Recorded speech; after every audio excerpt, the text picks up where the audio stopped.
What's up guys, welcome to my channel. This is my 2019 Jeep JLUR Rubicon.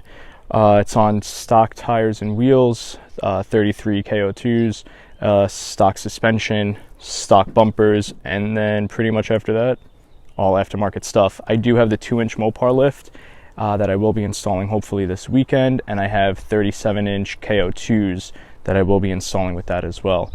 This is the stock bumper like I mentioned, but I did take the end pieces off to allow clearance not only for the 33s but 100% for the 37s once those goes on for when I'm on the trail. You're definitely going to need that.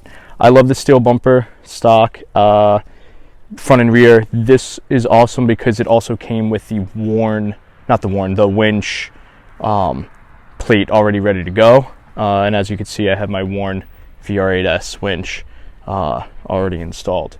I'm going to link everything down below in the description, so if you have any questions or anything, you want to know a part number and where to order the stuff, check it out. Alright guys, enjoy.